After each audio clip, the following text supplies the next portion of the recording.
Hello, wonderful. This is Sarah, and we are going to talk about your life strategy. Now, what's interesting is when you talk about someone's life strategy, um, and you ask someone, it's so interesting. It's like, what's your life strategy? It's like, well, I don't know. I never thought about that. And it's like, okay, do you feel like you're getting what you want? And they're like, not really. I'm like, oh, well, great. Here's a solution. And I'm not making fun. Life sometimes feels like a maze. That's why I put a maze on the front of my new book, Problem Solved. And I know when people were little, I've talked to a lot of adults about this, and they say, oh man, I thought like grown-ups had like this map, right? Or they had like the way out of the maze, or they had this like answer book that kids didn't have. And then we grow up and realize like, whoa, there is no map, and grown-ups didn't have the map. And and we make 35,000 decisions a day.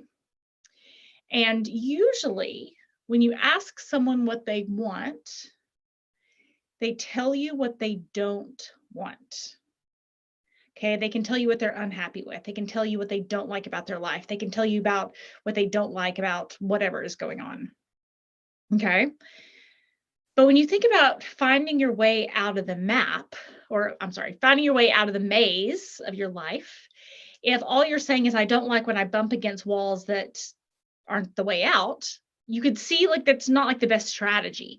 And I know everyone's life could be changed by really reverse engineering their processes. Okay. So, what I mean by that is if I'm sitting there and I'm talking to you and I say, okay, so I really want my son to get better at volleyball. My son's never played volleyball, but we'll go with that example. So I really want my son to play to be really good at volleyball. And you say, awesome. So what are you signing up with a volleyball coach? Or are you signing him up with, you know, what are you doing to help him with volleyball? And I say, oh, I'm signing him up for piano lessons. And people are like, what? I thought you said you wanted to be good at volleyball. And it's like, yeah, but I mean, I figured like piano lessons would be kind of the same thing. Or, the piano teacher was cheaper and it was convenient and it was close to my house. And obviously that's like nutty. But then, you come sometimes say, well, why are you in that job? Well, I've just been in it a long time. Was it make you happy? No. Do you like it? No. Are you happy with your pay? No. Are you happy with this? No. Okay. Well, are you going to change anything, or are you going to, stay in that situation? And again, I hope it doesn't sound like I'm making fun. I lived this way for a long time, and it's very frustrating, and it's heartbreaking to see people not getting the lives they want, and feeling like they're in that maze and they're always trapped, or feeling like they don't have ownership over their life. I'm reading a book right now about the third wife of Henry VIII. He had six wives, and the third wife of Henry VIII. And it's really interesting to and it's obviously the book was written by someone alive now, but just those thought processes of like, well, we don't really have control over what happens to us. So we just have to make the best of it. And there was this whole conversation about this, it was a terrible story about this father, and he did something really sketchy to like his daughter-in-law. And then, so anyway, the mother was pretty upset about it. Okay. I was reading last night before dinner, and I was like, whoa. And Ben goes, what's that? And I was like, whoa, that's really bad. Anyway, I won't get into details with that, but I will say, it was interesting. And they talked about the mother's patience to endure. And the mother had such power of patience to endure. And that's a really common thing. It's like, oh, the queen, the first wife who got cast off so that the king could marry Anne Boleyn, they talked to the same thing. It's like, oh, such terrible things. And she just handled them with such grace. And she just endured. She just did such a good job enduring, patience, endurance. And there are some things in our life that might be patiently endured. Okay. But let's look at my son. And if I am wanting him to be good at volleyball, and the way I'm getting him to be good at volleyball is to sign him up for piano lessons. And then I'm like, well, I'm just enduring the fact that he, isn't that good at volleyball yet. I'm just hoping with enough time passing that the piano lessons will pay off and he'll be good at volleyball. You just see that what did you just say? What did you just say?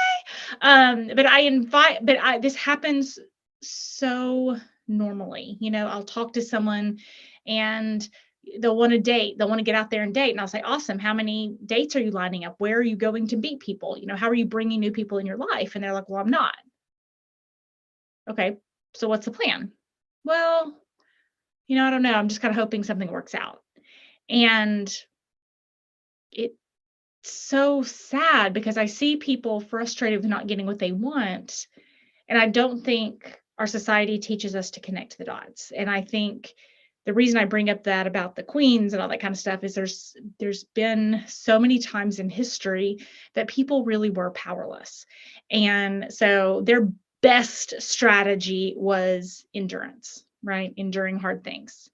And even a couple generations back, I hear the craziest stories about like families covering over some just really terrible, well, this is one of the stories, but then people on the phone like telling me that the stuff their mothers covered up for them, really, I won't say it, trigger warnings, but some really difficult situations that the family is like, oh, just keep it in the family. Don't tell anyone Uncle Johnny's nuts. Don't tell anyone your dad drinks that much. Don't tell anyone your mom never comes out of her room. Don't, like, that was it. Like the strategy was just don't tell anybody and pretend it's not happening. The strategy was denial. And I'm not saying that wasn't the best strategy for that time. They didn't have as many choices as we have. But now we have the choices. Now we live in the information age. Now we can connect with information. We can connect with resources. We can connect with people from other countries. We can connect with ourselves in ways that previous generations did not have access to.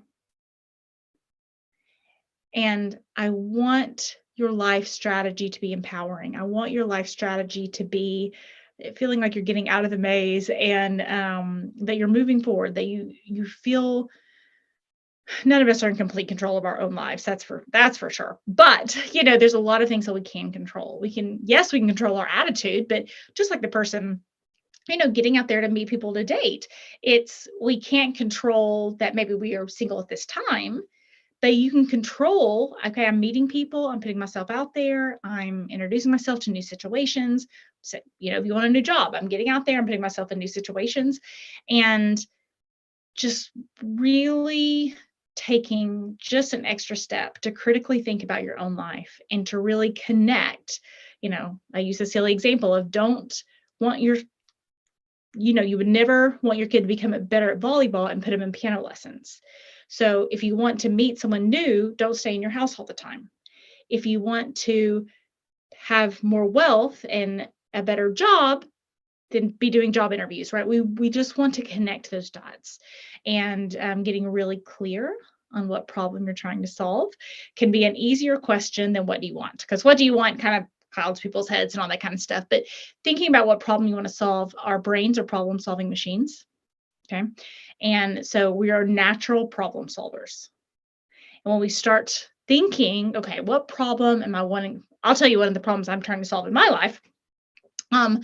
Writing books are terrible for your health. I have sat and done all this kind of stuff, just sitting. People are like, oh, you could find all these ways to write the book. You can write the book standing up, but then like you have to edit and you have to launch, you have to do all this kind of stuff. It's just terribly unhealthy as far as like me being outside in nature and vitamin D and like not being in front of a screen all the time. All those things that make us healthy, a book is kind of terrible for. Maybe I could write it on typewriter next time.